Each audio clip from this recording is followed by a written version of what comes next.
আসসালামু আলাইকুম। অভিনন্দন রাজশাহী ওয়ারিয়র্সকে বিপিএলের এইবারের ২০২৬ আসরের চ্যাম্পিয়ন হয়েছে এবং আমরা যেটা বলতেছিলাম এবং খুবই ফাইনেস্ট একটা ক্রিকেট উপহার দিয়েছে। পুরো টুর্নামেন্ট জুড়ে রাজশাহী সবথেকে স্টেবল একটা টিম ছিল এবং সবথেকে ব্যালেন্সড একটা টিম ছিল।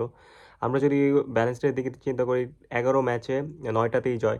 তো রাজশাহী মোটামুটি অনেক কাইন্ড অফ একটা রেকর্ড পরিমাণে একটা হাইপ নিয়ে এসেছিল এবং আমরা মোস্ট অফ দ্য টাইম দেখি যে আমাদের বিপিএলের দলগুলো ফার্স্ট থেকে খুব হাইপ থাকে। যেমন লাস্ট ইয়ার রংপুর রাইডার্স কিন্তু টানা ৬টা ম্যাচ জিতছিল। কিন্তু তারপরে যেন তাদের কী হলো, তারা একটার পর একটা হারলো।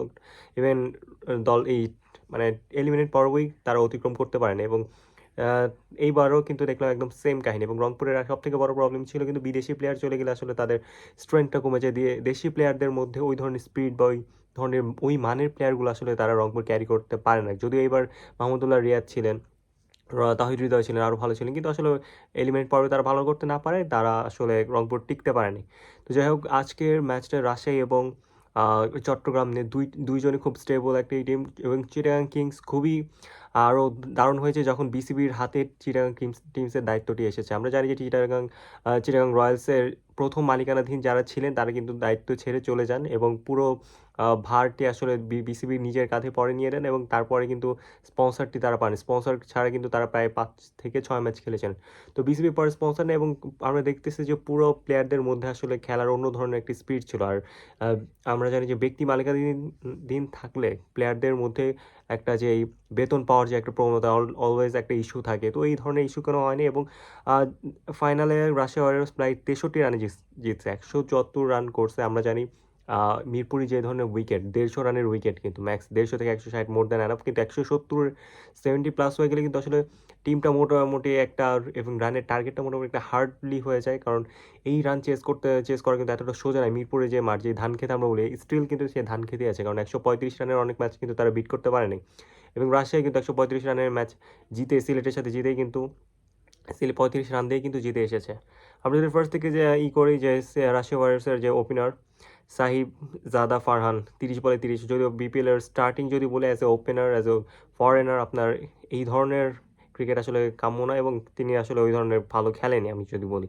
তানজিদ হাসান তামিমের জন্য আসলে এই ব্যাপারটি খুব একটা বোঝা নেয়নি। তাই স্ট্রাইক রেট শাহজাদা ফারহানের ১০০ থাকলেও ৩০ বলে ৩০ রান করে যে তানজিদ হাসান তামিম যে একটা ভালো স্টার্ট করছে ৬২ বলে ১০০ রানের, এইটার জন্য কিন্তু একটা আলাদা ক্রেডিট দিতে হবে এবং এর জন্য কিন্তু আসলে তার একটা বড় একটা টার্গেট দিতে পেরেছে। ১৭৪ রানের মধ্যে পুরো আসলে মানে লাইনটাই টেনে ধরেছে, লাগামটাই টেনে ধরেছিল তানজিদ হাসান তামিম। এবং কেইন উইলিয়ামসন আজকে ওই ধরনের আশানুরূপ কোনো ফল দিতে পারেনি, কিন্তু তারপরে তিনি যে ২৪টা রান করেছিল, যদিও খুব একটা ইম্প্যাক্টফুল একটা ইনিংস ছিল।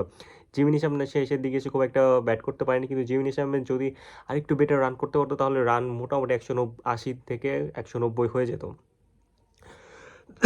দুঃখিত। জিমি নিশাম ৬ বলে ৭ রান করছে এবং নাজমুল হোসেন শান্ত সেই পর্যন্ত নট আউট হয়ে যায়, লাস্ট বলে আউট হয়ে যায়, ৭ বলে ১১ রান করেন। সব মিলায় ওভারঅল মোটামুটি একটা ব্যালেন্সড একটা টার্গেট দিয়েছিল। এবং আমরা জানি যে চিটাগাং রয়্যালসের কিন্তু ওইভাবে যদি বলি ব্যাটসম্যান, কিন্তু স্টেবল ব্যাটসম্যানের কথা বললে কিন্তু নাই বললেই চলে। তারা অনেকটা ঝোঁকে মাতাল। হ্যাঁ, তাদের স্ট্রং বোলিং লাইন, তাদের শরীফুল ইসলাম আছে, এবার টুর্নামেন্ট সেরা হয়েছে, কিন্তু ওই ধরনের ব্যাটসম্যান কিন্তু চিটাগাং রয়্যালসের নেই। সেম গোস ফর তারা ওপেনার নিয়েছিলেন মির্জা তাহির বাইক।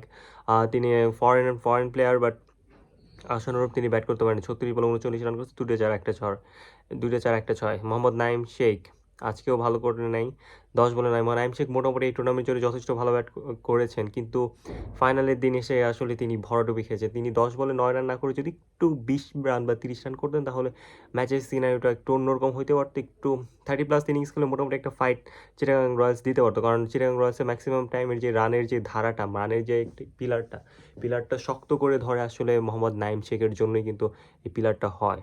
হাসান নওয়াজ ৭ বলে ১১, এই যে ব্যাটিং লাইন আপটা ভেঙেছে। মাহমুদুর রহমান জয় ২ বলে ০, জাহিদুজ্জামান ১৩ বলে ১১, মাহেদি হাসান ৫ বলে ৪, আসিফ আলী ১৬ বলে ২১, আমির জামাল ৫ বলে ৮, শরীফুল ইসলাম ৭ বলে ০ রান করছেন, যদিও তিনি ততক্ষণে আসলে ম্যাচটি শেষই হয়ে যায় এবং তিনি কোনো মতে আসলে ম্যাচের লাগামটি টেনে ধরেছিলেন। আর তানভীর ইসলাম নট আউট থাকে ১ বলে ১ রান করে এবং মুকিদুল ইসলাম সর্বশেষ ব্যাট করে ৬ বলে ১। এবং আমরা দেখতেছি ১১১ রানে আসলে তারা অল আউট হয়ে যায়। এটা কাইন্ড অফ লজ্জা। একটা ফাইনাল ম্যাচে আপনি কখনো ১১১ রানে অল আউট হতে পারেন না, বা এই জিনিসগুলো আসলে খুবই খারাপ লাগে। কারণ একটা ফাইনাল ম্যাচে আপনারা খেলতে এসেছেন, ওই ধরনের শক্তিমত্তা নিয়েই কিন্তু তারা এসেছেন। এই ধরনের আনস্টেবল আপনি হারতে পারেন, ১৫০ রান করতে পারেন বা ১৪০ অ্যাটলিস্ট করতে পারেন, মোটামুটি একটা ফাইট দিতে পারেন, কিন্তু এই ধরনের ফাইট ছাড়া আসলে ম্যাচ হারাটা আসলে খুবই জঘন্য দেখায়। আর ফাইনাল স্ট্যান্ডার্ড আসলে ব্যাটিং হয়নি বা যে ধরনের প্রতিদ্বন্দ্বিতামূলক বা যেই ক্রিকেটটা খেলা উচিত ছিল কিন্তু ক্রিকেটটা তারা খেলতে পারেনি। যদিও কংগ্রাচুলেশনস অবশেষে জানাই যে রাজশাহী ওয়ারিয়র্সকে এত সুন্দর একটা ক্রিকেট উপহার দেওয়ার জন্য পুরো টুর্নামেন্ট জুড়ে তারা যথেষ্ট ভালো খেলেছেন এবং তারা তাদের প্রাপ্য যেই ফলটা তিনি ভোগ করতে পেরেছেন এবং কেন উইলিয়ামসন, জেমি নেশামকে আরও কংগ্রাচুলেট জানাতে হয়। তাদের অভিনন্দন জানাতে হয়, বাংলাদেশে ওয়েলকাম করতে হয়। তাদের জন্য আসলে খেলাটা আরও বেশি সুন্দর হয়েছে এবং লাস্ট কথা যদি বলি দর্শকরা, পুরো টুর্নামেন্ট জুড়ে কিন্তু দর্শক যথেষ্ট ছিল এবং এই ছিল আজকের ভিডিও। Thanks to everyone. আমার চ্যানেল যদি নতুন হয়ে থাকেন চ্যানেলটি সাবস্ক্রাইব করবেন।